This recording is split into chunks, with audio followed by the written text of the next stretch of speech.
এই ছেলে, এই এই চুল্লা ছেলে, তুমি প্রথম থেকে কথা বলতেছো, বেটা ফালতু কোথাকার, মাথা নামায়ও না। তোমার অসুবিধা হলেন থেকে উঠো বেটা। এই যে তোমার সামনে এই যে লাল টুপিওয়ালা, যে তোমার সামনের ছেলেটারে বলছি, এই পাশে বাম পাশের ছেলেটা, এই ছেলেটাই, মাথা নোয়াও কেন তুমি? ফালতু কোথাকার, গাফেল কোথাকার বেটা। তুই মনে করছিস এটা তামসা? দেখি তামসা মনে করছো তুমি? জিন্দিগি বড় বেসামান। মুসলমানের সন্তান আত্মপরিচয় বলতে কিচ্ছু জানে না, কিচ্ছু না। আহা,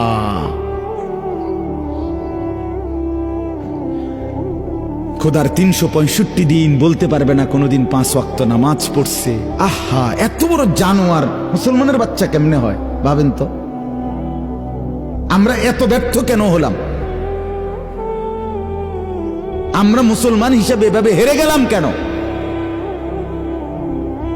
আমাদের কি সমস্যা ছিল?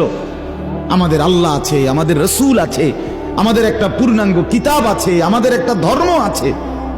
আমাদের আল্লাহ, আমাদের রসুল, আমাদের কোরআন, আমাদের হাদিস, আমাদের সুন্নাহ, আমাদের নবী, আমাদের দ্বীন, আমাদের বুঝানোর জন্য হাজারো লাখো আলেম আছে। কোনো কিছুর সমস্যা ছিল না, সর্বকিছু নিখুঁত। কিন্তু আজকে সবচেয়ে বেশি লাগাম ছাড়া আমরা, আমাদের চেহারার কোনো হদিস নাই, সুরতের কোনো হদিস নাই। মুসলমানের বাচ্চা 3 বছরে একবার বলতে পারবে না যে তার রসুল সাল্লাল্লাহু আলাইহি সাল্লাম কিভাবে চুল কাটছেন, সাহাবায়ে কেরাম কিভাবে চুল কাটছেন, বলতেই পারবেন। এখানে অসংখ্য ছেলে দেখেন, এদেরকে জিজ্ঞাসা করেন দাঁড়াইয়া যে বাবা, গত 1 বছরে ফজরের নামাজের ওয়াক্ত হয় কখন তুমি জানো কি?